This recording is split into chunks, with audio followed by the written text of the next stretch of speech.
de prendre place pour ce conseil municipal du 5 octobre 2020, de nommer comme secrétaire de séance Madame Lolita Mayer. Bernard Pierre Michel. Vincent Alain. Berrier Jean-Roger. Bernard Karine. Levent Bruno. Dutrieux Isabelle. Coyer Damien.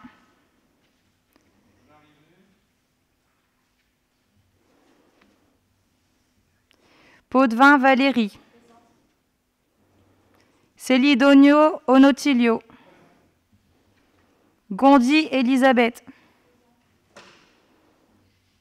Manard Sylviane.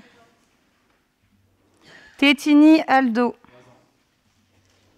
Hénin Daniel. Renoncourt Claude.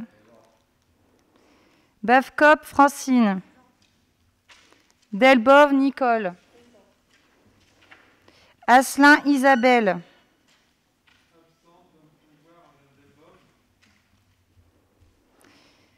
Benguenou Amar. Bill Isabelle. Beljouri Ali. Pires Martine. Torres Isabelle. Kenouf Nathalie. Messager Patrick. De Gogh Cédric. Gandao Régis. Choquet Christine. Moradi Cyril.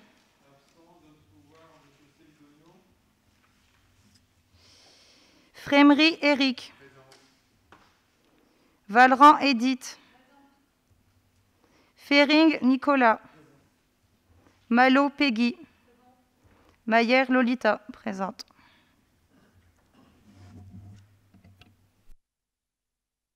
Alors, en communication, tout de suite pour préciser que sur la délibération numéro 14, dans l'ordre du jour, la présentation est correcte, alors que dans le document, c'était marqué que les garages 6 rue de l'Union étaient marqués rue des Héros. Donc c'est pour tout de suite signaler qu'il y avait une petite erreur sur cette délibération 14. En communication, signaler également que depuis le dernier conseil municipal, suite à la nomination de Mme Gondi comme adjointe, Mme Francine Bascop a été nommée conseillère déléguée aux accueils de loisirs. Et c'est pour ça qu'il y a quelques délibérations qui concernent certaines commissions. Rappelez qu'il y a eu une nouvelle distribution de masques pour ceux qui auraient zappé cette information, même si une information via les différents sites de la ville et en flyer toute boîte. Donc à peu près 4000 masques qui ont de nouveau été distribués. Annonce également qu'il va y avoir le lancement prochainement, donc le 15 octobre, lancement des projets budget participatif. Année un peu spécifique, avec la crise sanitaire en 2020, c'était un peu compliqué pour mettre en place le budget participatif. Donc pour 2020-2021, le budget sera donc exceptionnellement de 100 000 €. Et on attend bien évidemment au moins autant de dossiers que ceux qui avaient été proposés en 2019, parce qu'on avait eu 28 dossiers proposés, et avec une dizaine de dossiers qui étaient retenus dans le cadre qui est à respecter pour pouvoir être éligible au budget participatif. Rappelez également que le prochain conseil municipal aura lieu donc le 23 novembre avec le rapport d'orientation budgétaire. Il y a les documents budgétaires à signer. Si vous ne l'avez pas signé en rentrant, n'oubliez pas de les signer en sortant, c'est indispensable pour envoyer les documents au niveau de la sous-préfecture. Et puis également signaler qu'a été mis en place, va être mis en place ici très très prochainement le guichet unique du commerce, qui était un de nos engagements pour ce mandat, avec un référent commerce qui a été recruté, mais qui a failli être recruté en interne, puisque le poste a été proposé en interne. Et donc, pour vous ayez l'information que le référent commerce sera donc Monsieur Cazou, donc déjà bien connu au niveau de la ville et notamment au niveau du milieu associatif, puisque c'était le référent du milieu associatif et qui va donc devenir référent commerce. Et enfin, une question orale, suite au dernier conseil municipal où j'avais évoqué la question orale de M. Fering. Donc là, c'est une question orale qui m'a été envoyée par Madame Malo, concernant donc le collectif 23 de la place Roger Salengro, donc au niveau de la voûte. Question orale qui interviendra donc à la fin du conseil municipal. Sur les délibérations, sur les décisions administratives, est-ce qu'il y avait des remarques, des questions? Rien de spécial, donc on peut passer sur les décisions qui sont actées. On attaque donc les délibérations. La première délibération, c'est une convention de mise à disposition de moyens entre Valenciennes Métropole et la ville d'Anzin. Donc simplement rappeler qu'il y a un service commun numérique et informatique entre Valenciennes Métropole, la ville d'Anzin, également la ville de Valenciennes et la ville de Saint-Saulve, qui avait déjà une convention de mise à disposition, que celle-ci concerne un local au sein de la mairie qui abrite notamment le serveur et un lieu de parquage de véhicules pour l'informaticien qui dépend donc de Valenciennes Métropole pour pouvoir accéder plus facilement à la mairie. Je pense que sur la convention, il n'y a pas grand-chose d'autre à rajouter, simplement signaler que la présente convention est consentie à titre gratuit et que la convention est caduque à partir du moment où il y a une résiliation par l'un ou l'autre des parties de la convention ou en cas de désaffectation totale ou partielle des locaux mis à disposition. Il est donc proposé au Conseil d'approuver la convention annexée et de m'autoriser à signer cette convention. Y a-t-il des questions? On passe au vote. Qui vote contre? Abstention? Voté à l'unanimité. La deuxième délibération concerne une adhésion au groupement de commandes relatif à la restauration, la reliure des actes administratifs et ou de l'état civil. C'est une délibération qu'on a déjà passée, je me semble, au moins 2 fois. C'est une délibération un peu classique avec le centre de gestion. Et donc là, c'est Madame Potvin qui va vous la présenter. Merci, Monsieur le maire. En vertu des dispositions du Code général des collectivités territoriales, article R 2121-9, les collectivités et établissements publics ont l'obligation de faire relier les délibérations du conseil municipal et les arrêtés de décision du maire. Ces reliures doivent répondre à certaines exigences techniques précisées dans la circulaire interministérielle du 14 décembre 2010. Cette même obligation de reliure s'applique au registre d'état civil en vertu de l'instruction générale relative à l'état civil du 11 mai 1999. Par ailleurs, certains documents d'archives essentiels, tant d'un point de vue historique que juridique pour la collectivité, peuvent nécessiter des opérations de restauration appropriées. Les frais de conservation des archives constituent en outre une dépense obligatoire des communes et des EPCI. Alors, pour éviter à chaque collectivité de mener sa propre consultation et en vue de garantir des prestations conformes à la réglementation des coûts adaptés, le Centre de gestion de la fonction publique territoriale du Nord a décidé de constituer un groupement de commandes dont les objets sont la réalisation des reliures administratives cousues de registres, la restauration de documents d'archives et ou de registres anciens, la fourniture de papier permanent et éventuellement la réalisation d'opérations de numérisation de documents d'archives. La convention constitutive de ce groupement de commandes désigne le Centre de gestion de la fonction publique territoriale du Nord comme coordonnateur. Ce dernier est notamment chargé de procéder à l'organisation de la procédure de choix du titulaire des marchés de prestation de services. Alors, compte tenu de la complexité des cahiers des charges techniques, cette démarche s'inscrit dans une logique de simplification administrative et d'économie financière. La convention prévoit que les membres du groupement habilitent le coordonnateur à signer, notifier et exécuter le marché au nom de l'ensemble des membres constituant celui-ci. À ce titre, la commission d'appel d'offres compétente est celle du coordonnateur du groupement de commande. La convention précise que la mission du Centre de gestion de la fonction publique territoriale du Nord, comme coordonnateur, ne donne pas lieu à rémunération. Il appartient donc à chaque membre du groupement d'examiner et d'autoriser son exécutif à signer la convention constitutive de ce groupement de commande. Considérant l'intérêt de rejoindre ce groupement de commande en termes de simplification administrative et d'économie financière pour la durée des marchés conclus dans ce cadre, il est proposé au conseil municipal d'adhérer au groupement de commande relatif à la réalisation de reliures administratives, cousues de registres, à la fourniture de papiers permanents et à la restauration de documents d'archives anciens et ou de registres anciens. D'approuver la convention constitutive du groupement de commande désignant le Centre de gestion de la fonction publique territoriale du Nord, coordonnateur du groupement, et l'habilitant à signer, notifier et exécuter les marchés selon les modalités fixées dans cette convention.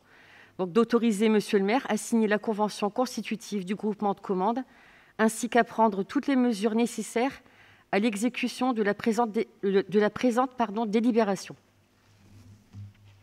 Merci. Y a-t-il des questions? Non. Passons au vote. Qui vote contre? Abstention. Voté à l'unanimité. La troisième délibération, c'est une adhésion au pôle santé sécurité au travail du Centre de gestion de la fonction publique territoriale. Même chose. C'est une délibération qu'on a déjà passée il y a quelques temps. Cette fois-ci, donc, c'est Madame Bernard qui vous fait la présentation de cette délibération. Merci, Monsieur le maire. Donc, les autorités territoriales sont chargées de veiller à la sécurité et à la protection de la santé de leurs agents. Chaque collectivité, chaque établissement public local doit ainsi disposer d'un service de médecine professionnelle et préventive. Cette obligation peut être satisfaite par l'adhésion à un service créé par le Centre de gestion de la fonction publique territoriale du Nord, le pôle santé et sécurité du travail, avec deux options possibles. L'option 1, le CDG propose une approche pluridisciplinaire avec des interventions en lien avec la médecine préventive et des actions spécifiques. C'est celle-ci qui sera retenue, puisque dans l'option 2, le CDG propose uniquement des actions spécifiques si la collectivité a son propre service de médecine professionnelle et préventive, ce qui n'est pas le cas de notre collectivité. Donc, les prestations offertes par ce pôle sont l'intervention du médecin de prévention, accompagné d'un infirmier pour les visites médicales, qui coordonne le préventeur pour des actions complémentaires, les actions d'accompagnement individuel dans les domaines du maintien dans l'emploi, de l'ergonomie, de la psychologie au travail ou encore de l'assistance sociale. Les actions spécifiques, comme les missions d'inspection, la réalisation et l'actualisation du document unique d'évaluation des risques professionnels, l'accompagnement des collectivités dans la mise en œuvre et l'animation des politiques de prévention, l'accompagnement des collectivités dans le diagnostic et l'évaluation des RPS. Sur ces bases, il est demandé au conseil municipal d'adhérer à l'ensemble des prestations offertes par le pôle santé et sécurité du travail en tant que collectivité affiliée à titre obligatoire et s'acquittant de la cotisation additionnelle pour une durée de 3 ans. De prendre acte que les montants de cotisation pourront être actualisés par décision du conseil d'administration du centre de gestion, d'autoriser Monsieur le maire à signer la convention proposée par le centre de gestion du Nord et d'inscrire les crédits correspondant au budget de la collectivité selon les modalités détaillées dans la convention d'adhésion au pôle santé sécurité du travail. Merci. Y a-t-il des questions? Pas de questions. On passe au vote. Qui vote contre? Abstention. Voté à l'unanimité. La quatrième délibération, c'est la désignation du délégué élu auprès du Comité national d'action sociale. Madame Bernard. Alors, Monsieur le maire rappelle que l'action sociale auprès des agents de la fonction publique territoriale a été rendue obligatoire par la loi 2007-209 du 19 février 2007, texte qui laisse le soin aux assemblées délibérantes de déterminer le type des actions et le montant des dépenses qu'elles entendent engager pour la réalisation de ces prestations. La ville a décidé depuis 2007 d'adhérer au Comité national d'action sociale, le CNAS, qui propose une gamme diversifiée de prestations moyennant le paiement d'une cotisation annuelle. Donc, le CNAS est une structure associative qui compte près de 20 000 collectivités adhérentes et plus de 780 000 agents bénéficiaires. Le CNAS intervient au quotidien auprès des agents pour verser des aides, des secours, des prêts. Donc c'est un peu le CE pour les agents de la ville. Chaque collectivité est représentée par un délégué élu et un délégué agent. La durée du mandat de ces délégués est calée sur celle du mandat municipal, soit 6 ans pour l'ensemble des adhérents CNAS, quelle que soit leur catégorie juridique.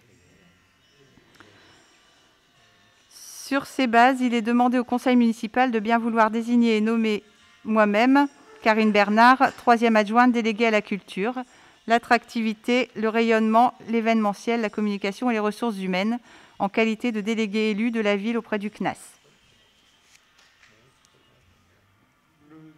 Pour information, il y a aussi un délégué technicien dans le cadre de ce CNAS, et le référent technicien, c'est M. Tumrel. Y a-t-il des questions sur cette désignation? Non. On passe au vote. Qui vote contre? Abstention. Voté à l'unanimité. La 5e délibération, c'est la modification de la grille des effectifs. Toujours Madame Bernard. Alors, la CAP du Centre de gestion du Nord a émis des avis favorables à la nomination de 2 agents au titre de leur avancement de grade.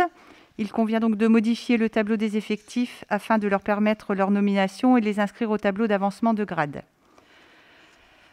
Pour la cohésion sociale, en rapport avec la cité éducative, donc lors de sa séance du 23 septembre 2019, le conseil municipal a créé un poste de chef de projet opérationnel cité éducative contractuel pour une durée de 1 an.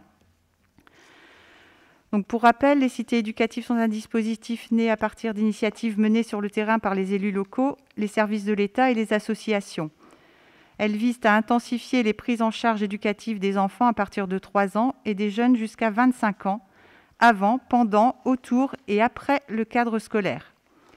Le label Cité éducative résulte de la co-construction de la feuille de route gouvernementale pour les quartiers prioritaires menée par le ministère de la Cohésion des Territoires. Dans le cadre de la labellisation Cité éducative, les villes de Valenciennes et d'Anzin sont concernées. La cité éducative Anzin-Valenciennes prend appui sur les 2 collèges du périmètre, donc Jules Ferry pour Anzin, Chasse-Royale pour Valenciennes, avec comme chef de file le collège Chasse-Royale. Elle mobilise les écoles, les structures petite enfance, les acteurs associatifs, la CAF, les acteurs sociaux et médico-sociaux, les structures culturelles et sportives, les dispositifs de soutien à la parentalité, mais surtout les familles, pour créer le continu éducatif nécessaire à la réussite de chaque enfant. Les villes de Valenciennes et d'Anzin se sont donc associées dans le recrutement et ont recruté une chef de projet opérationnel cité éducative pour la ville d'Anzin et les quartiers nord de la ville de Valenciennes. Le poste est rattaché administrativement à la ville d'Anzin. Compte tenu de la complexité de ces missions, ce poste à temps complet requiert un niveau 2 de formation minimale, Bac+3. Donc le temps complet est pris en charge à 50% pour la ville de Valenciennes et 50% pour Anzin. La rémunération est fixée en référence au grade d'attaché territorial dont le traitement indiciaire s'intégrera dans la grille afférente, à savoir au minimum IB 444 et au maximum IB 821. Le contrat arrivant à échéance, il s'avère nécessaire de recruter sur ce poste. Dans ce cadre, la loi de transformation de la fonction publique du 6 août 2019 et plus précisément le décret numéro 2020-172 du 27 février 2020 relatif au contrat de projet dans la fonction publique prévoit la création du dit contrat de projet. Il permet aux employeurs publics de recruter des personnes en contrat à durée déterminée pour répondre à un besoin temporaire d'activité. Ce besoin doit être lié à la réalisation d'un projet ou d'une opération dont la fin n'est pas nécessairement connue. Le contrat de projet est conclu pour une durée minimale d'1 an et une durée maximale de 6 ans. Le projet de la cité éducative rentre dans ce dispositif. Il est donc proposé de créer le poste correspondant. Cohésion sociale, donc médiateur santé et du lien social. Donc la ville souhaite poursuivre son action dans le domaine de la santé. La médiation santé est une interface de proximité pour faciliter l'accès aux droits et à la prévention et aux soins.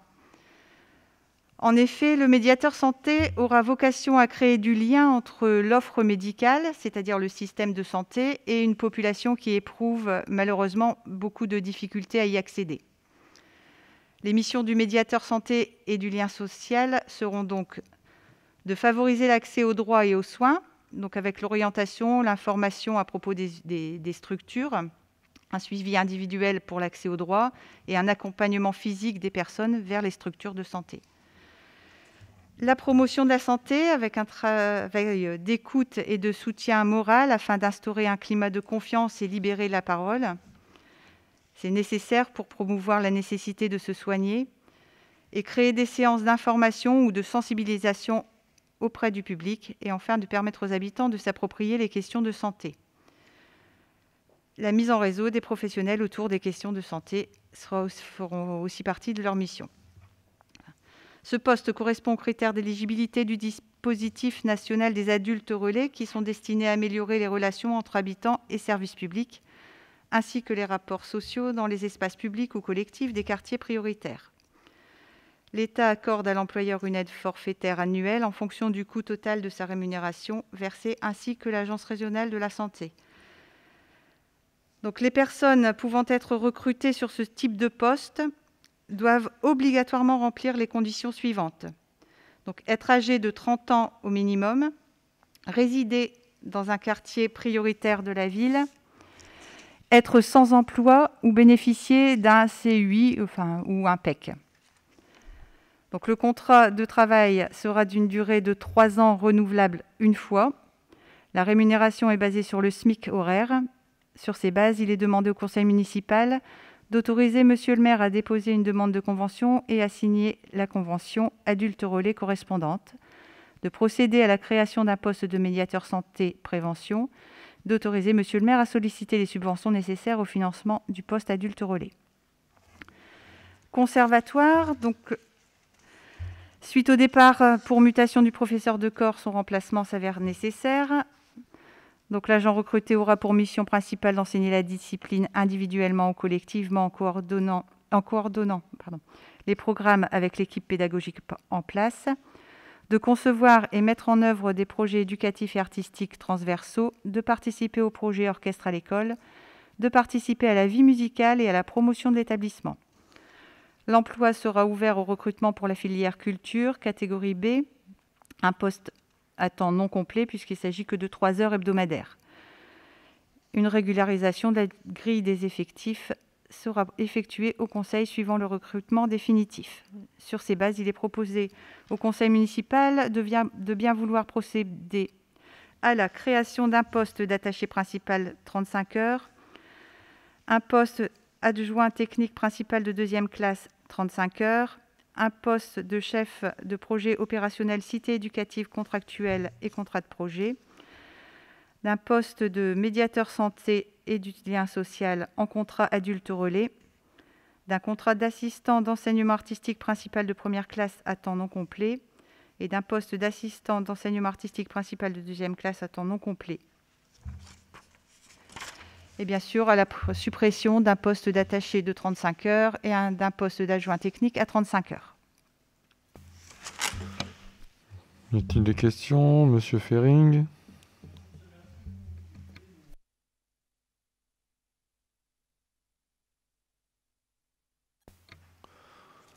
Alors, à moins qu'il y ait des modifications, sinon il y a une subvention de l'ARS et un complément des services de l'État, ce qui fait que le poste est quasiment pris en charge à 100%. Pas d'autres questions? On passe au vote. Qui vote contre? Abstention. Voté à l'unanimité. On passe à la 6e délibération. Prime exceptionnelle appelée Covid. Madame Bernard. Alors, merci, monsieur le maire. Donc, le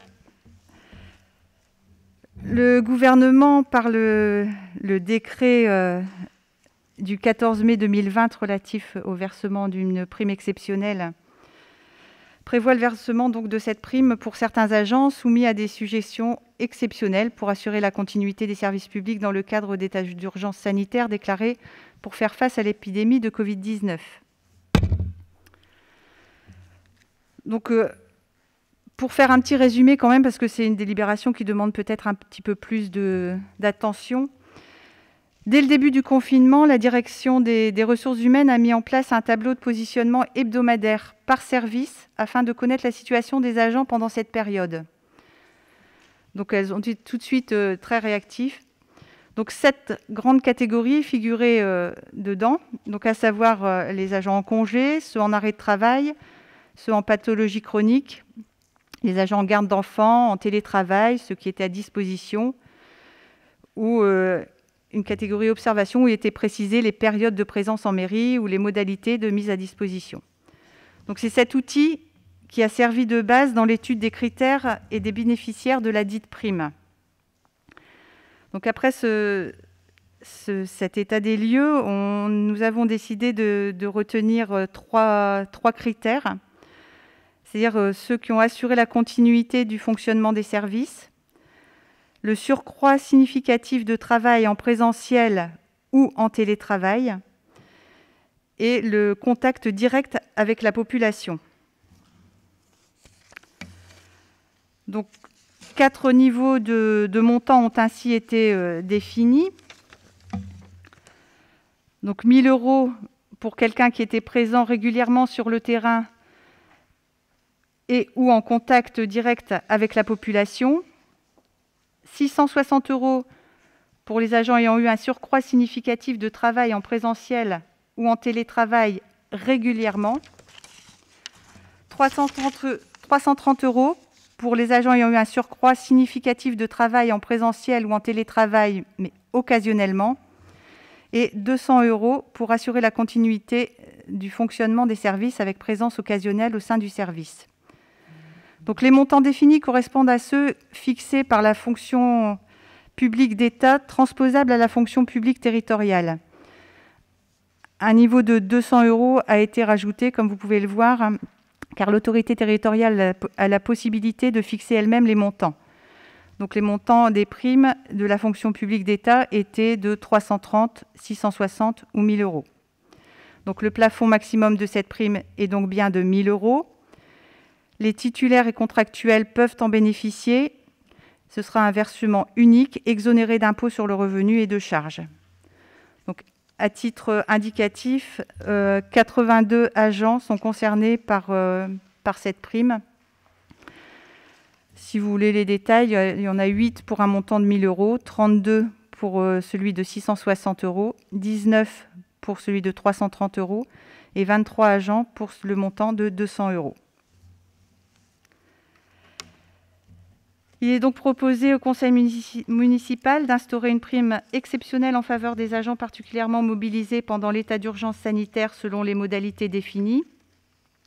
Cette prime sera attribuée aux agents ayant été confrontés à un surcroît significatif de travail en présentiel ou en télétravail ou en contact direct avec la population, ou en raison des sujétions exceptionnelles ayant assuré la continuité du fonctionnement des services. Elle peut être accordée aux fonctionnaires et aux agents contractuels. Le montant plafond maximum de la prime est fixé à 1 000 €. Elle fera l'objet d'un versement unique et sera exonérée d'impôt sur le revenu et de cotisations de contribution sociale.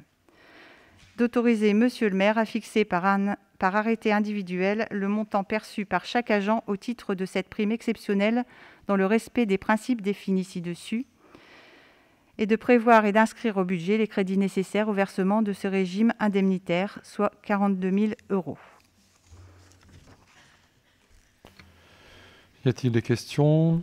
Bon, si vous faites les calculs, vous allez dire qu'il y a 42 000. Quand on calcule, on est un peu en dessous. Mais on ne sait jamais, même si les services ont travaillé, puisqu'on s'est appuyé bien évidemment sur les chefs de service et sur les ressources humaines. Si jamais il y a eu un trou dans la raquette, ça nous permet d'arriver à compléter au cas où il y aurait un oubli sur ce qui est proposé. On passe au vote. Qui vote contre? Abstention. Voté à l'unanimité. Pour les délibérations 7, 8, 9, je vous proposerai de faire un vote à main levée. Ça concerne donc des remplacements sur certaines commissions. Donc la délibération 7, c'est le remplacement d'un membre suppléant au sein de la commission culture événementielle. Donc Madame Francine Bafscott, membre suppléant, fait part de sa démission et je vous propose de la remplacer par Lolita Mayer. Donc, je vous rappelle donc les titulaires, Madame Bernard, Madame Gondi, Monsieur Beljouri, Madame Thorez, Monsieur Coyer, Madame Malo. Suppléants, donc Monsieur Renoncourt, Madame Manard, Madame Mayer, Madame Bille, Monsieur Célidonio et Monsieur Frémery. On peut voter à main levée. Tout le monde est d'accord pour le vote à main levée? Qui est contre? Abstention? Voté à l'unanimité. Pour la 8e délibération, qui avait déjà été modifiée lors du précédent conseil municipal pour intégrer Madame Gondi donc, au sein de la commission jeunesse, loisirs, sport, éducation, vie associative et handicap. Donc cette fois-ci, à la démission donc, de M. Moradi en tant que titulaire et de M. Hénin en tant que suppléant. Il vous est proposé de mettre Mme Francine Bafkop comme titulaire et M. Cyril Moradi comme suppléant. Donc je rappelle donc, le tableau. Titulaire, M. Vincent, Mme Gondi, M. Renoncourt, Mme Delbove, Mme Bafkop, Mme Walleran. En suppléant, Mme Asselin, Mme Choquet, Mme Pirez, M. Moradi, M. Degog et M. Fering. On passe au vote. Qui vote contre? Abstention. Voté à la majorité.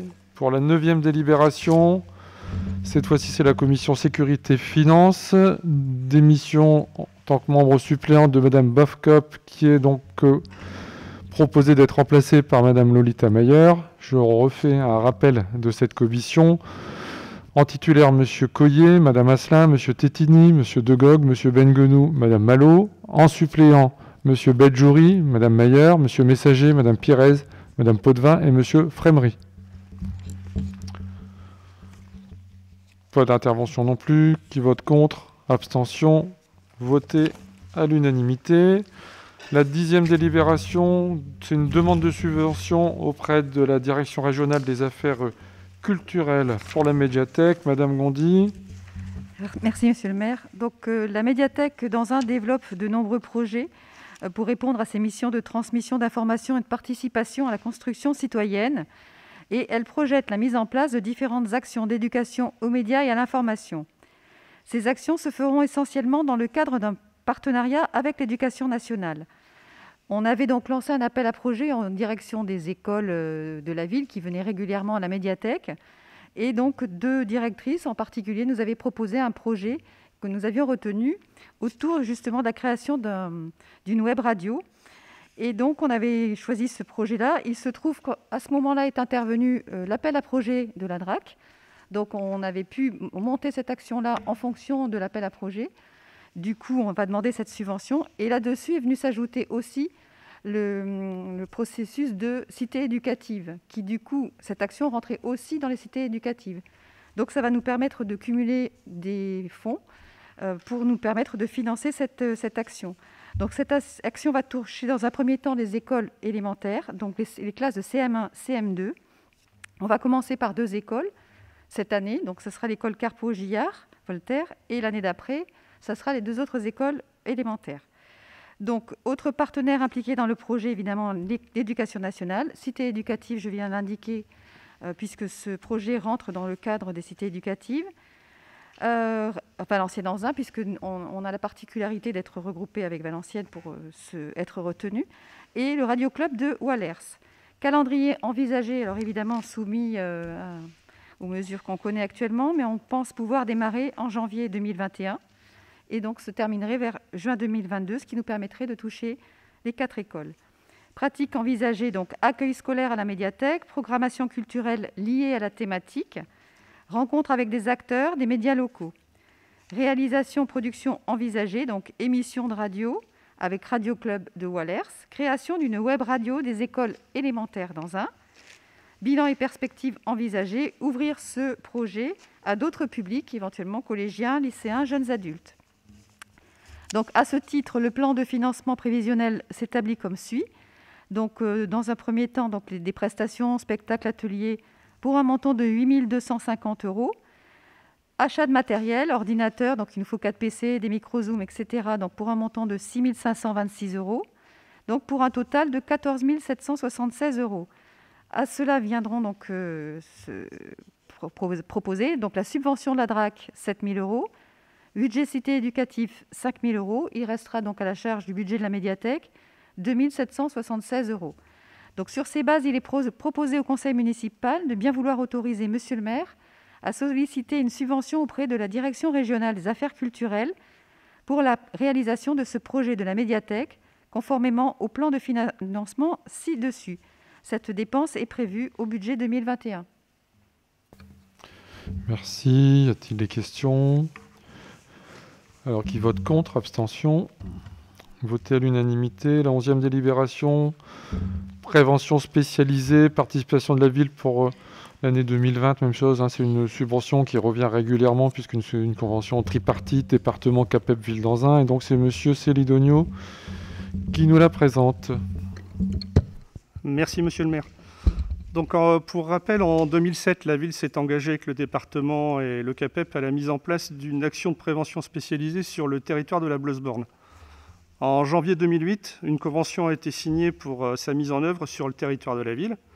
Et donc actuellement, une nouvelle convention est en cours de préparation. Elle sera prochainement signée. Elle permettra de redéfinir les objectifs et les modalités de partenariat de chacun. Donc, dans le cadre de la prévention spécialisée, 2 éducateurs à temps plein et à mi-temps sont présents sur le territoire de la ville. Ils vont à la rencontre des jeunes en difficulté et ils leur proposent un accompagnement individuel ou des actions collectives. Donc, ces actions sont là pour les aider à résoudre leurs problématiques sociales et les aider à leur insertion dans la société. Elles peuvent prendre la forme de chantiers éducatifs, de travail sur le décrochage scolaire, d'actions de dialogue et donc également de détection de problèmes d'addiction. La ville s'engage donc par la convention à participer à toutes les réunions de travail, à apporter une aide technique et financière et être force de proposition. Donc sur ces bases, il est demandé au conseil municipal d'autoriser monsieur le maire à verser la participation financière de la ville dans le cadre de la convention d'objectifs concertés entre le conseil départemental du Nord et le CAPEP au titre de la prévention spécialisée pour un montant de 6 000 €. Et Madame Delbove ne participera pas au vote car elle est partie prenante, donc elle fait partie du bureau du CAPEP. C'est bien noté. Y a-t-il des questions? On passe au vote. Donc je rappelle, ne participe pas Madame Delbove. Qui vote contre? Abstention. Voté à l'unanimité. La 12e délibération. Il s'agit d'un contrat de prêt à usage dit Commoda.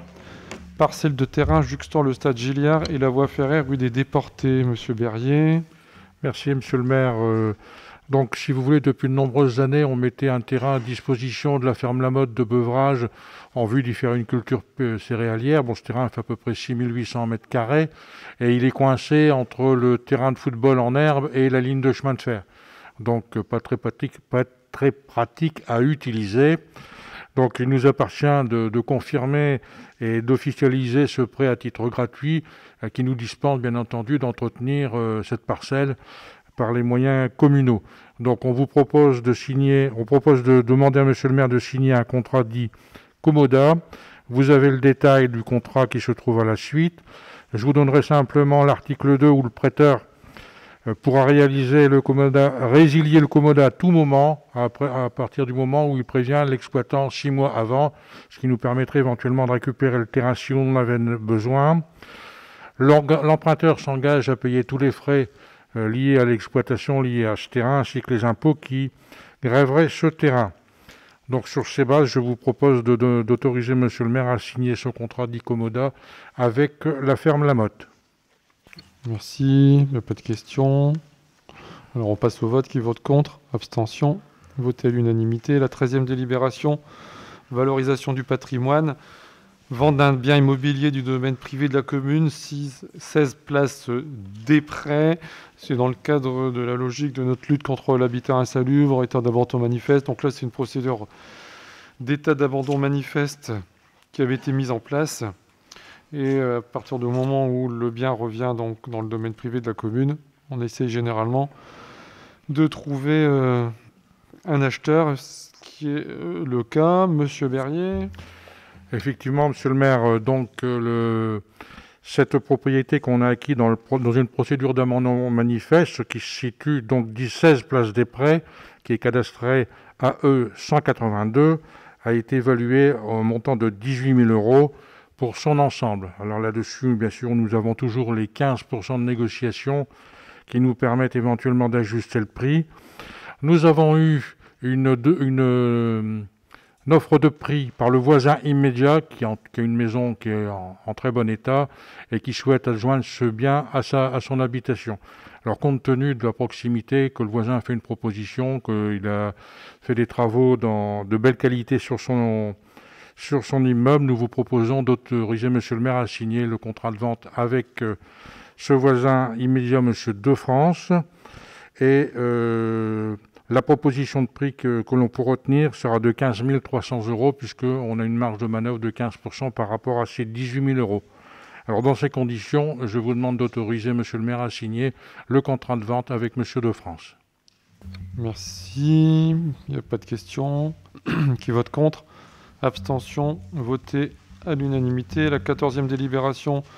Donation à la ville d'Anzin de Mme Suzanne André-Giard d'un immeuble à usage d'habitation 38 rue Léon Gambetta et de 2 garages 6 rue de l'Union et pas rue des Héros comme c'était noté dans la délibération. Monsieur Verrier. Donc, si vous voulez, Madame Suzanne André-Giard faisait l'objet d'une attention toute particulière de nos services parce que son immeuble était considéré comme en état d'abandon. Les services ont pris contact avec cette dame et cette dame souhaite se dessaisir de ce bien et elle souhaite en faire une donation à la mairie. Donc, sur ce 38 rue Gambetta est cadastré AL 432 et 2 garages, donc comme précisait Monsieur le maire, rue de l'Union, AL 650 et AL 651. L'évaluation des domaines a été de 30 000 € pour son ensemble, ainsi que donc le 28 000 pour l'habitation et 2 000 € pour les garages. Donc sur ces bases, je vous propose d'accepter cette donation de Madame Suzanne André-Giard au profit de la ville d'Anzin. Bien entendu, cet immeuble ne restera pas éternellement dans le patrimoine communal.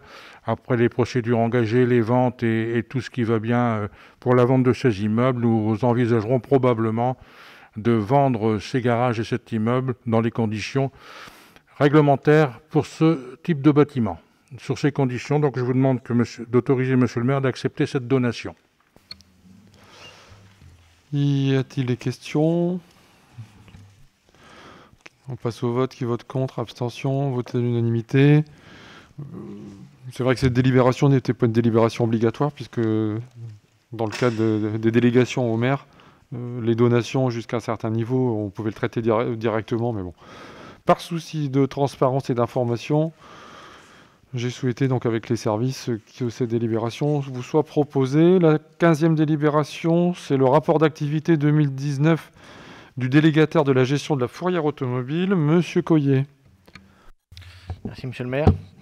Donc, conformément au Code général des collectivités territoriales, il est d'usage de faire état en conseil municipal du rapport de la fourrière automobile. En l'occurrence, là, c'est la SRL Dremont pour lequel elle a eu une DSP pour la période du 1er janvier au 31 décembre 2019. Donc, je porte à votre connaissance donc, les réalisations durant cette période pour le garage Dremont. Donc, il ressort de ce rapport qu'un nombre de véhicules mis en fourrière est de 93 véhicules sur l'année 2019.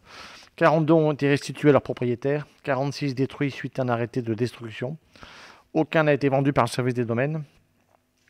46 véhicules ont dû être expertisés suite à la contestation de l'État. Un nombre de jours de gardiennage moyen de véhicules mis en fourrière est de 3 jours. Le chiffre d'affaires donc de la SRL Dremont pour l'activité de fourrière de la ville d'Anzin est de 0,43% des 1 148 481 €. Le compte de résultat fait apparaître aussi un résultat net positif de 4 171,05 € pour la fourrière, donc au global. Et l'ensemble des conditions préconisées pour assurer le service, délai, intervention, moyens humains et matériels, a été respecté sur cette année 2019.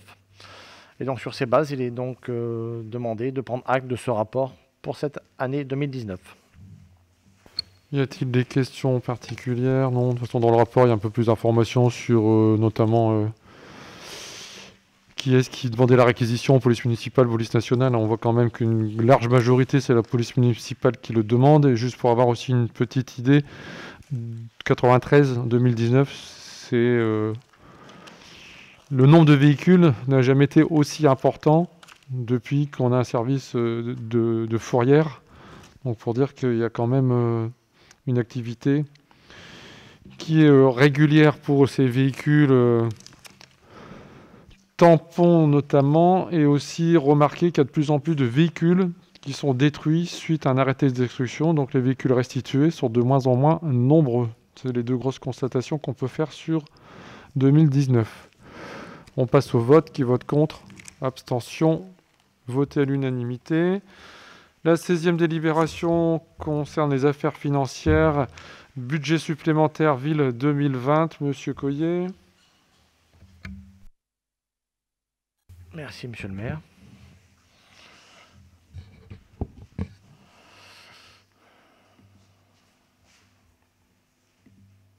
Un petit instant. Voilà. Alors effectivement, c'est un budget supplémentaire qui vous est proposé ce soir. Je rappelle que c'est un document par lequel donc, les prévisions et les autorisations budgétaires initiales sont complétées et rectifiées, principalement en ce qui concerne le résultat de l'exécution du budget de l'exercice précédent. C'est lié au contexte actuel par rapport au Covid notamment. Le budget supplémentaire, c'est donc un budget d'ajustement.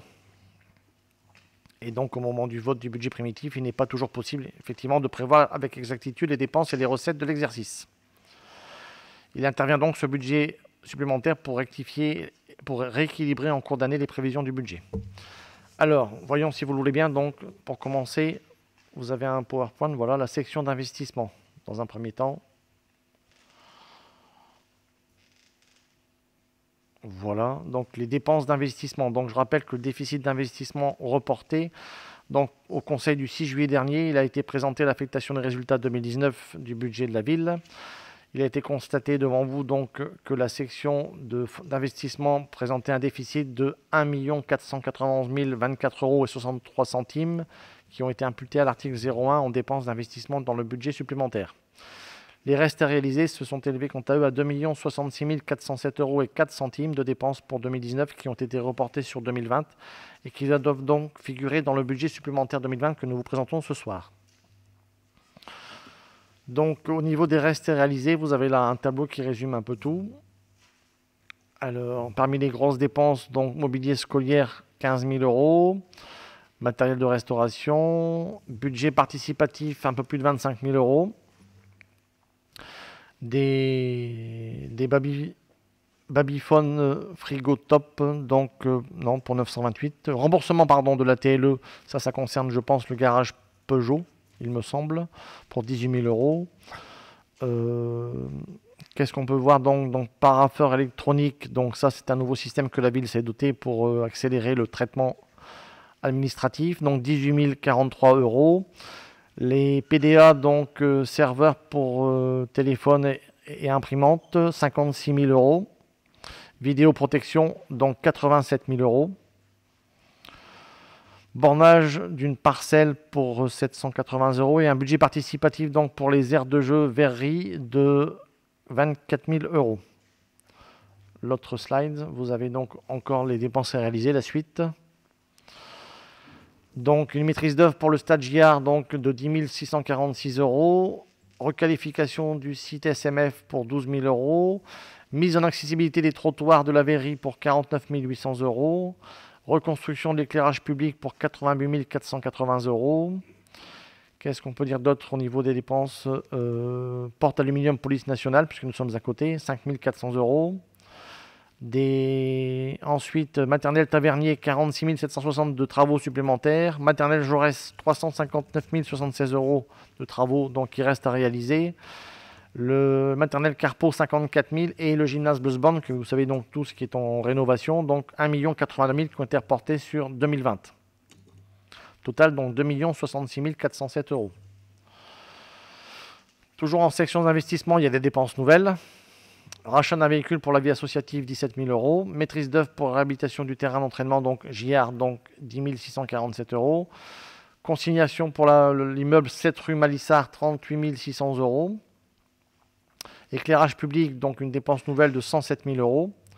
Report du dernier tiers pour l'EPF, donc c'est le supermarché que vous avez donc en cœur de ville, donc pour 142 800 € que nous devons à EPF.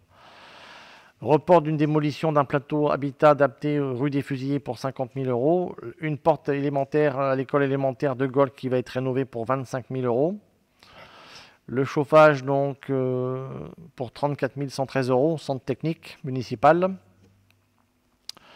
En autre grosse dépense, donc, un architecte est prévu pour la rénovation ici de la salle des fêtes, donc 10 612 € de frais d'études. L'école maternelle Jean Jaurès, plus 70 000 de travaux et un ajustement du budget consignation report 2021 pour la rue Joubert, moins 13 860 €. Voilà, donc au total, donc, les dépenses nouvelles sont de 1 545 768 €. J'ai dit une bêtise, pour l'architecte, c'est en moins 10 612 et non pas plus. Les recettes, donc, au niveau de l'investissement, pour équilibrer le tout.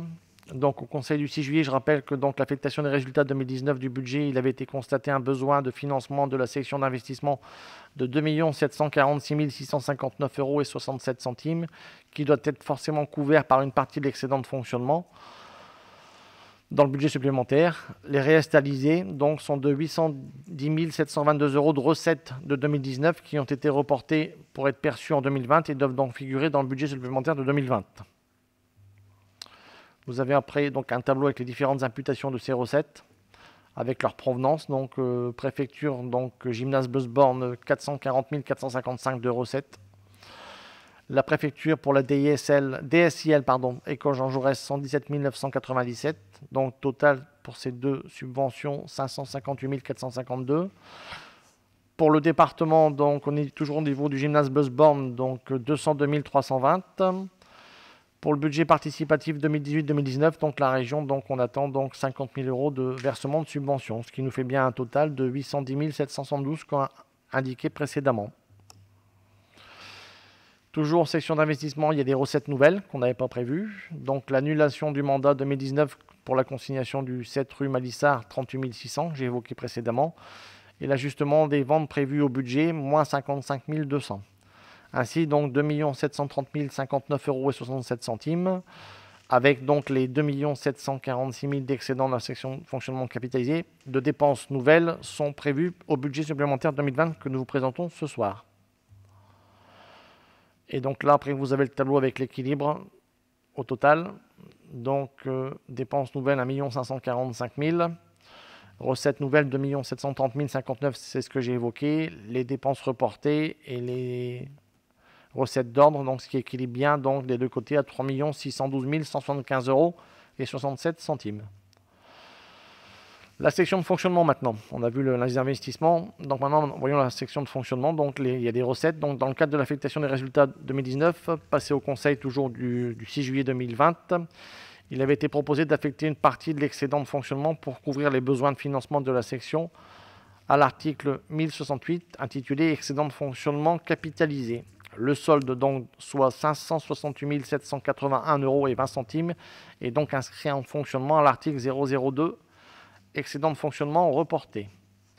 Donc parmi ces dépenses nouvelles en fonctionnement, nous avons donc des frais de reproduction pour la CAVM 2019, 13 880 €, le gel hydraulique pour faire face à la crise actuelle, 4 250 €, des masques pour 9 600 €, un rappel de convention BGE donc de 9 560, c'est une première partie d'un contrat qui avait été voté en septembre 2019, je crois, pour une ouverture d'un magasin place de Bossu, en accord avec la BGE, mon commerce en test, ou à l'essai, je ne sais plus, qui doit sous peu être ouvert.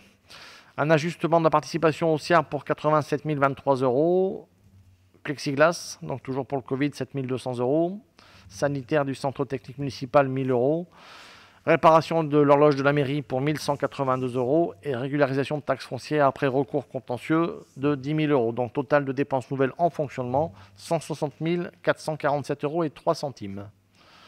Et donc pour équilibrer ces dépenses, il faut des recettes nouvelles toujours en fonctionnement. Donc on a perçu, grâce à nos personnels du service financier, donc une subvention pour le masque de l'État de 13 241 €. Un remboursement de la CAVM vis-à-vis de la maintenance des copieurs de la mairie de 11 320 €. Et donc après, il y a un report de perception de la dotation publique de la ville 2020. Donc là, il y a un report de moins 361 551 €. Et donc les recettes nouvelles s'ajustent bien donc à 231 791 € 03 avec l'excédent de fonctionnement reporté. Vous avez donc après donc, le tableau qui résume tout ça. Donc c'est équilibré des deux côtés pour 231 791. J'en ai fini, monsieur le maire. Sur ces bases, je vous laisse le soin de procéder au vote de ce budget supplémentaire. En dépenses de fonctionnement, vous avez tous corrigé, c'est gel hydroalcoolique. J'ai dit quoi? Alcoolique? Excusez-moi. Hydraulique. Je ne bois que de l'eau. C'est un peu moins efficace que le gel hydroalcoolique pour la Covid. Donc il y a essentiellement des reports ou des modifications liées notamment à la crise sanitaire pour des travaux qui ont été décalés suite au confinement et une reprise qui était aussi compliquée. Et puis les achats divers pour protéger nos salariés et nos habitants. Y a-t-il des questions sur ce budget supplémentaire? Il n'y a pas de questions. On passe au vote. Qui vote contre? Abstention. Voté à l'unanimité. Donc les délibérations ont été vues. Donc comme j'avais évoqué au dernier conseil municipal, il y avait une question qui était posée donc à l'époque par Monsieur Fering, qui a été reposée cette fois-ci par Madame Malo. Question orale qui est très très longue. Donc je vais vous demander si c'est possible de me faire un petit résumé, parce que comme vous le dites vous-même, la question est peut-être longue. Vous avez souhaité lors du conseil qu'elle vous soit précisée. C'est surtout que j'avais pas de question, donc c'est surtout ça. Je voulais avoir une question par rapport au sujet de la voûte. Et en fait, elle est très simple. Que comptez-vous faire pour sécuriser cet immeuble et rendre aux petits copropriétaires et locataires l'espoir d'un avenir meilleur? Donc la question c'est celle-ci. Auparavant, donc, vous m'aviez fait donc tout un long résumé depuis 2017, donc je vais vous demander d'être concise, puisque c'est vous qui posez la question, pour qu'on puisse ensuite vous répondre. Merci, monsieur le maire. Donc, depuis 4 ans, la présidente du conseil syndical et le syndic de la copropriété Salengro alarment vos services sur la sécurisation de la voûte ayant déjà subi plusieurs impacts de camions. Donc, je vous propose d'en voir succinctement l'historique. Donc, effectivement, en juin 2015, Madame Garcia, donc présidente du conseil syndical de la copropriété, vous alerte sur votre responsabilité en cas de nouvel accrochage. Lors du conseil municipal de juin 2019, donc mon collègue, Monsieur Fering, vous interpelle aussi en question d'actualité sur ce sujet. Vous lui indiquiez attendre le résultat de l'étude sur la voûte pour vous prononcer. Or, force est de constater que dans votre lettre du 6 novembre, vous indiquiez que cette étude n'avait pas de caractère contradictoire et que vous n'aviez pas pu apporter d'observation. Pourtant, cette étude avait été décidée en commun lors d'une réunion en mairie en 2018. Vous évoquiez effectivement également la lenteur de la mise en place d'une étude, sachant que Mme Garcia vous alerte depuis juin 2017. Vous reconnaissiez aussi que votre responsabilité serait engagée en cas d'accident mettant en péril la sécurité de l'immeuble, mais je dirais aussi la sécurité de vos concitoyens. Été 2019, suite à de nombreuses réclamations auprès du syndic, Mme Garcia obtiendra une étude réalisée par Veritas, donc qui indiquera qu'en clair, il y a des risques de déflagration avérés du dit bâtiment suite à des chocs répétés. En octobre 2019, une réponse est apportée par vos services, relayée par la presse, en notant notamment que vous ne prenez pas ce dossier à la légère et que le principe d'une réunion avec les différents acteurs sur ce dossier est posé. En novembre 2019, lors d'une nouvelle réunion en mairie, monsieur le maire, vous vous dites réticent à la pose de barres de hauteur. Depuis 2019, on peut noter une certaine incohérence dans les échanges de courriers entre les syndics, la mairie et la sous-préfecture. Donc, à savoir, dans votre courrier de 2017, à Mme Garcia, vous indiquez concernant la demande, etc., je ne peux y répondre favorablement compte tenu de l'obligation de permettre au service de ramassage des ordures ménagères. Dans un autre courrier, vous écrivez à monsieur sous-le-préfet que les camions ne passent pas sous la voûte pour la collecte des colonnes enterrées. Il s'agit donc d'une manière bien particulière, monsieur le maire, de répondre à l'inquiétude des administrés, de se jouer du représentant de l'État et d'éviter toute confrontation avec un bailleur social. Ce dernier, Partenor, copropriétaire majoritaire, oscille lui aussi d'incertitude en incertitude. Voilà bientôt 4 années, monsieur le maire, que Mme Garcia vous alerte sur les différentes parties prenantes de l'État délétère de la copropriété Salengro à Anzin. Et c'est au titre de sa fonction de présidente du conseil syndical qu'elle a alerté la municipalité d'Anzin et qu'elle a rédigé récemment une lettre ouverte adressée à monsieur le président de Partenor. Cette lettre dénonce de nombreux problèmes qui a retenu notamment l'attention de monsieur le président de la République. Alors que tout le monde garde à l'esprit le drame de Marseille, vous laissez la situation se dégrader. Il est clair qu'en l'absence de réaction ou de mutisme de votre part, vous engageriez de facto votre responsabilité. Après avoir alerté les différentes parties prenantes, partenaires, élus, presse, et ce depuis de nombreuses années, de nouveaux sondages vont être effectués pour évaluer l'état de la dalle des bétons côté Place d'Anzin. D'ores et déjà, les résidents copropriétaires et locataires ont une interdiction formelle d'utiliser leurs balcons car ils représentent un danger potentiel pour leur sécurité. Qu'en serait-il si à nouveau les blocs de béton tombaient sur la voie communale située juste en dessous et éventuellement des briques ou des débris sur les enseignes commerciales ? Voilà. Dans une autre lettre ouverte, Mme Garcia vous a envoyé le 6 avril, elle indique que l'accumulation des produits de corrosion volumineux au niveau des armatures génère des gonflements qui font alors éclater le béton d'enrobage. Lettre recommandée sans réponse de votre part.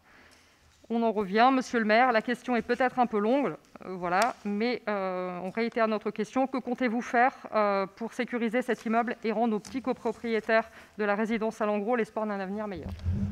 Alors, pour votre question vous-même, vous avez commencé par ça, Alarme vos services sur la sécurisation. Et comme M. Fering l'avait évoqué lors de sa question en juin 2019 sur ce sujet, je ne suis pas spécialiste des voûtes et des supports. Donc moi, je m'appuie par rapport à mes techniciens. Donc quand je vois cette question orale, vous mettez directement en cause mes techniciens. Donc je vais laisser le soin à mes techniciens de répondre, puisque moi, les réponses, c'est en fonction de ce que mes techniciens me donnent comme argumentaire. Donc les deux techniciens qui ont suivi notamment ce dossier, ils sont même à 3, mais donc c'est le directeur des services techniques, donc M. Bellarbi, et M. Van Overschep qui est le responsable voirie. Donc là c'est M. Bellarbi qui interviendra. Et puis notre référent péril, M. Socha, qui fait notoriété au niveau de l'agglo, puisque c'est le référent au niveau de la communauté d'agglo de Valenciennes Métropole lorsqu'il y a des sujets sur cette question. Donc je vais les laisser vous répondre directement à vos questionnements. Eux vous feront aussi part du pourquoi des réponses qu'ils m'ont proposé de faire à Madame Garcia. Vous montrer qu'on a eu des réunions régulières avec également Partenor, il y a encore très peu de temps. Puis moi je reviendrai à la fin, juste sur le pourquoi, qu'il n'y a peut-être pas eu de réponse lors d'un dernier courrier envoyé par Mme Garcia. Donc je vais laisser le soin, M. Bellarbi, M. Socha, de répondre, puisque là vous êtes mis directement en accusation, si je puis dire, par Mme Malo. Je vous remercie, M. le maire. Donc, M. Bellarbi. Donc je vais essayer de répondre à vos nombreuses interrogations. Vous allez de manière chronologique par rapport vos questions écrites. Donc, tout d'abord, concernant effectivement la réunion en mairie le 22 novembre 2018 que vous avez en vue, donc en fait lors de cette réunion, la ville en fait était présente en tant que médiateur à la demande de Mme Garcia et de Partenor. Et à l'issue de cette réunion, donc Partenor a proposé de prendre les services d'un bureau de contrôle pour diagnostiquer effectivement l'ouvrage et estimer la fragilité de la voûte. Il y a également l'impact des chocs de véhicules sur la route. Les conclusions du rapport que vous avez certainement dû voir indiquaient que, je cite le rapport, nous recommandons à notre client de prendre des dispositions contraignantes pour éviter les chocs par charge latérale sur les poutres au-dessus de la circulation. L'intensité de ces charges et la récurrence peuvent entraîner progressivement la déflagration des ouvrages. Je voudrais juste vous indiquer que le client en question est le syndic de copropriété, et non la ville comme Mme Garcia a voulu prétendre. Je me permets de dire Mme Garcia, parce que vous avez cité son nom, a voulu prétendre par courrier à M. le maire. Donc ça c'est le premier point. Concernant la lenteur de la mise en place d'une étude que Mme Garcia a pourtant alertée depuis juin 2017, je souhaiterais porter à votre connaissance que la commune a indiqué donc, à Partenor, donc le responsable M. Quette, qu'il n'était pas possible d'installer des dispositifs de type portique. Donc ce rappel fait écho au code de la route, donc l'article 6.1 limite de hauteur. Je peux vous le rappeler si vous souhaitez. Donc dans cet article de 6.1, on indique effectivement que l'installation d'un portique de hauteur est uniquement possible lorsqu'il y a un danger avéré sur la voie publique et qu'il est effectivement de la responsabilité de M. le maire d'autoriser l'implantation de ce type de portique. Or, sur cet ouvrage, il n'y a pas de danger pour la voie publique. Donc effectivement, on serait hors la loi si on installait ce type de portique. Cette réponse a été faite également à la sous-préfecture, suite au courrier qui a été émis par la sous-préfecture, et la sous-préfecture n'a pas effectivement fait de remarques particulières. Au contraire, le silence indique que la véracité effectivement de cette application du code de la route. On disait ensuite que M. le maire reconnaissait sa responsabilité et que sa responsabilité s'était engagée en cas de sinistre. Sauf erreur de ma part, M. le maire n'a jamais fait état de la responsabilité de la mairie en cas d'accident relatif à la sécurité de l'immeuble. Et donc, comme je vous ai indiqué précédemment, la mise en œuvre des portiques est inadaptée et pourrait, en cas d'accident justement de la circulation, engager directement la responsabilité de M. le maire. Si un véhicule venait à percuter effectivement ces ouvrages. Concernant peut-être les incohérences du courrier, voilà, il y a eu plusieurs courriers qui ont été faits. Il a effectivement indiqué que c'était pour le passage des poubelles, ce qui est vrai en tout cas, mais ce n'est pas uniquement la seule raison. La raison principale, c'est que les portiques ne peuvent pas être installés en amont de cet ouvrage. Donc, alors je passe au point suivant. En 2019, on a été, de nombreuses réclamations auprès du syndic, Mme Garcia obtient une étude réalisée. En clair, il y a un risque de déflagration. Donc, je vous rappelle que les conclusions indiquent que le client et le syndic de copropriété n'ont pas l'avis. Donc, il appartient au client de mettre les mesures conservatoires pour protéger l'ouvrage.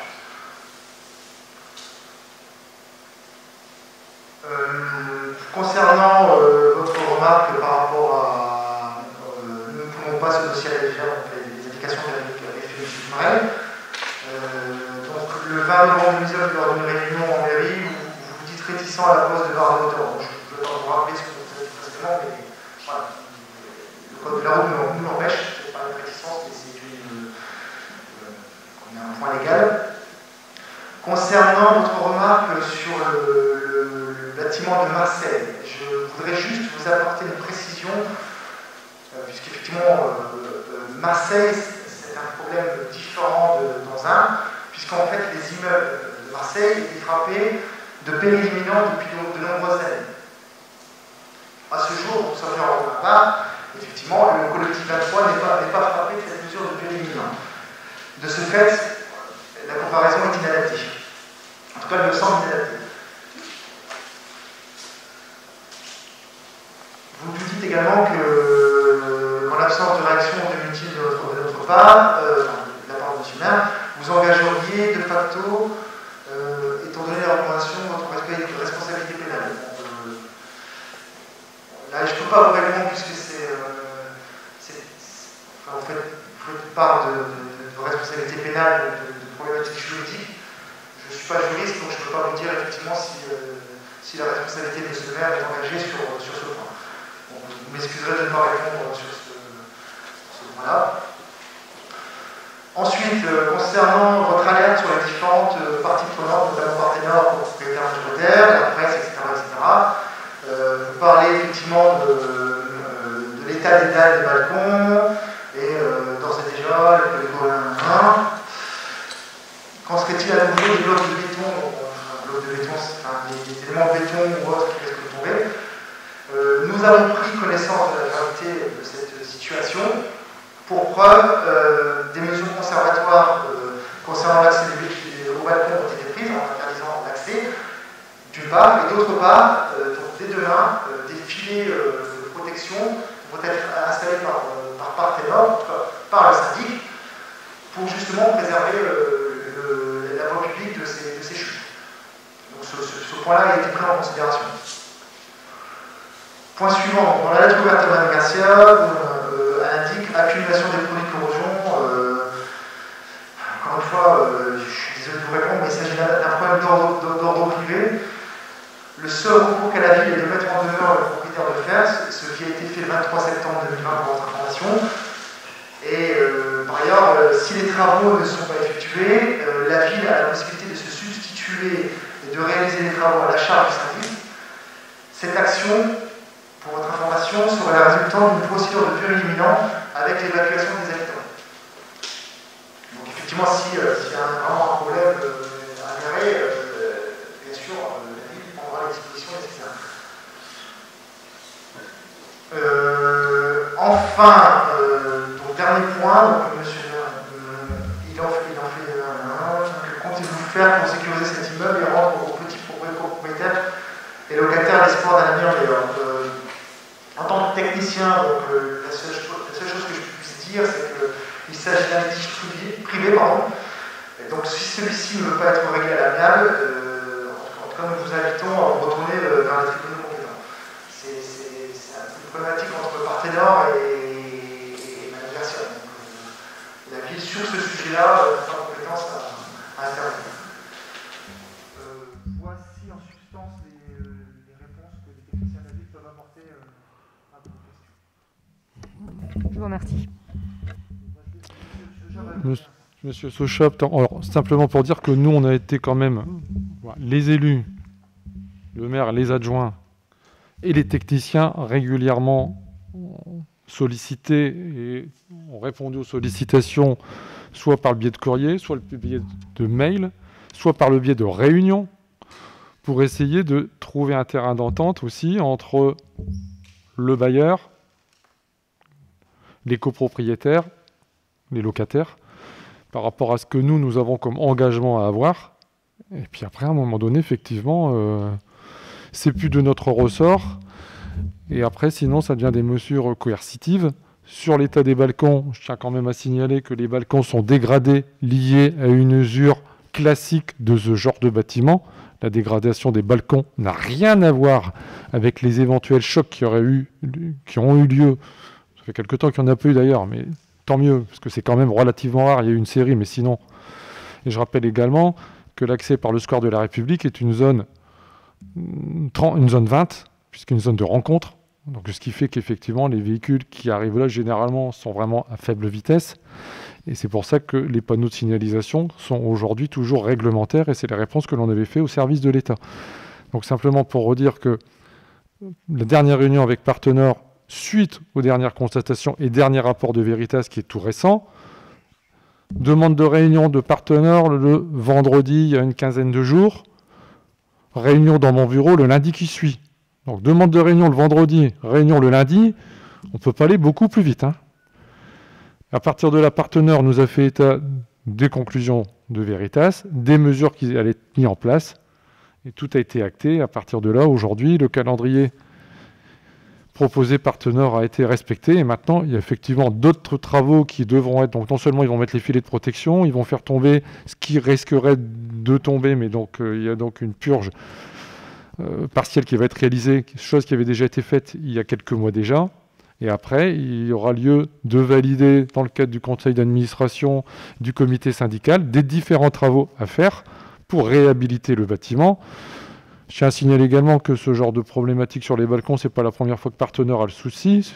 Bâtiment construit en 1958, parce qu'effectivement, avec le temps, le béton peut sauter un peu, et puis l'armature rouille, pour simplifier. Donc ils ont déjà eu les problématiques à Douai, à Maubeuge, et puis les mesures conservatoires ont été prises, puis ensuite, en fonction de compléments d'investigation qui vont être réalisés prochainement, et décider de type de travaux à réaliser et à proposer, bien évidemment, aux copropriétaires, puisque là, c'est dans le cadre de l'entretien du bâtiment. Et je rappelle que les dégradations sur les balcons n'ont aucun lien avec les petits chocs qui ont déjà eu lieu sur la voûte. C'est deux problèmes qui sont complètement distincts. Et c'est là-dessus où je veux aussi bien insister, pour pas qu'on nous fasse un amalgame qu'il n'y a pas lieu d'être, et des comparaisons qui ne sont pas du tout en lien. Je pense notamment à Marseille, puisqu'on n'est vraiment pas du tout dans ce cas. Monsieur Socha.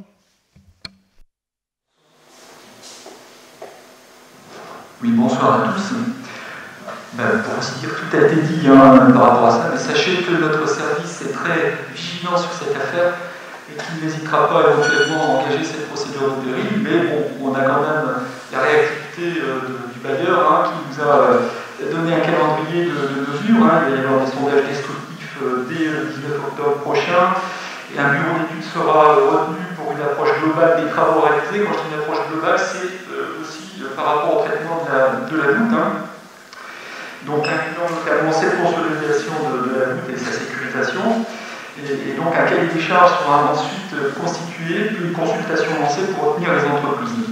Cela nécessitera d'ailleurs une validation en assemblée générale des copropriétaires qui est prévue début novembre. C'est ce qui a été retenu lors de l'entretien qu'on a eu avec Jean-Pierre Lamour, qui est directeur des produits spécialisés de Partenaire Habitat. Donc les travaux commenceront bien évidemment par le retrait des matériaux amiantés. Des devis ont été déjà lancés par Partenaire et la société sera retenue prochainement. Je tiens à préciser quand même que la voirie passant sous la voûte est forcément communale et les copropriétaires ne sont pas impactés par celle-ci. Par contre, pour l'ensemble des travaux sur le bâtiment, là forcément il y aura une validation engagée des copropriétaires. Et donc aussi, je tenais à dire, si on engageait ces procédures de péril, donc ça serait le péril imminent, si le bailleur ne réaliserait pas les travaux, ne respecterait pas son calendrier de travaux, nous serions contraints d'engager des travaux d'office, et donc ces travaux d'office seraient récupérés ensuite sur l'ensemble des parties prenantes, je veux dire partenaires copropriété et les copropriétaires. Voilà, j'en ai terminé. Merci, Monsieur Sauchat, de votre intervention. Monsieur Fering, on va peut-être s'il n'y a pas un deuxième micro. Si. C'est tout juste.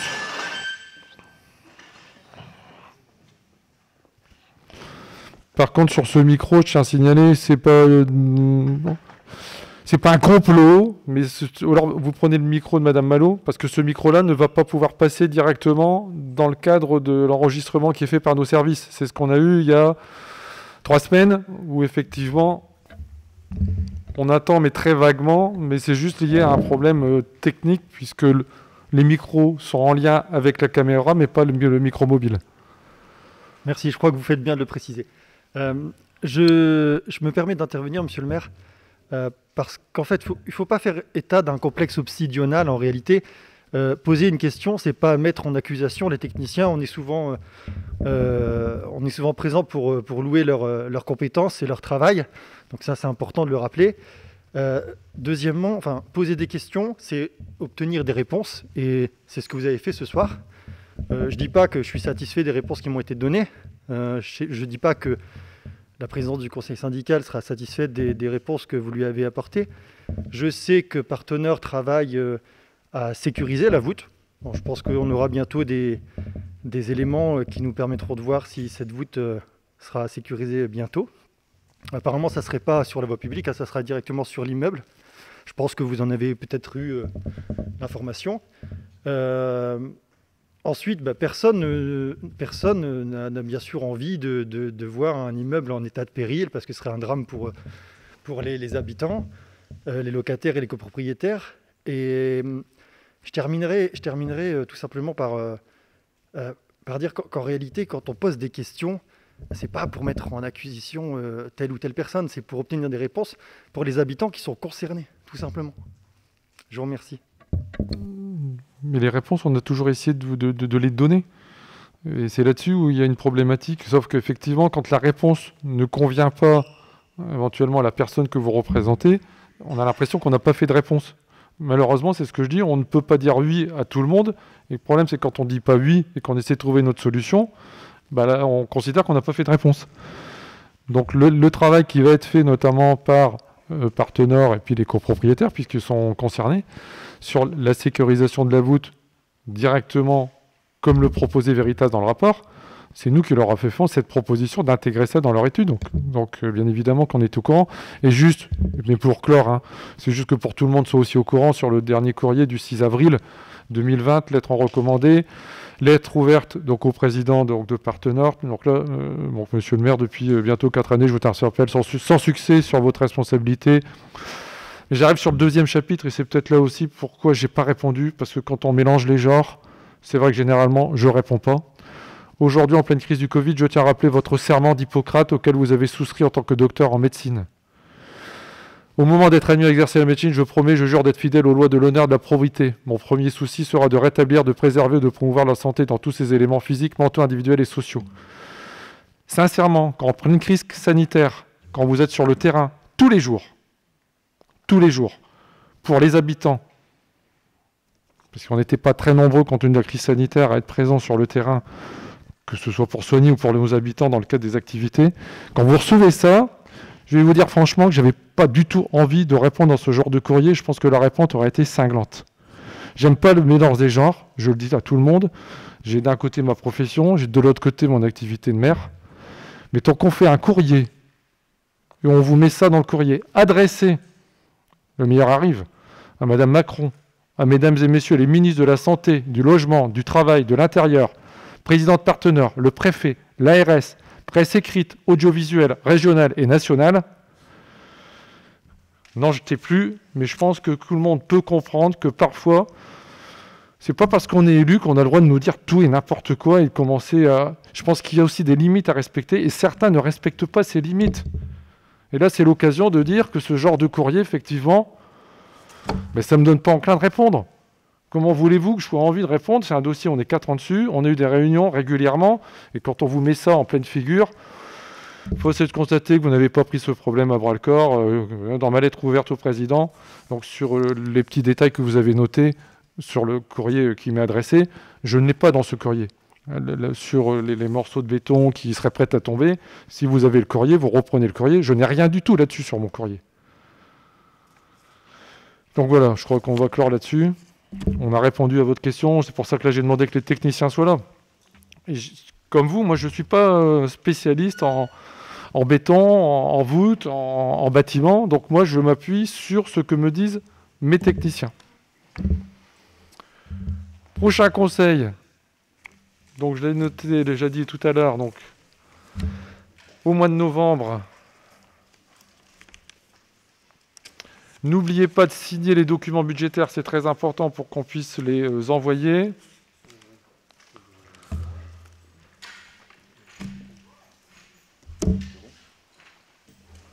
Je vous libère. Bonne semaine et bonne soirée.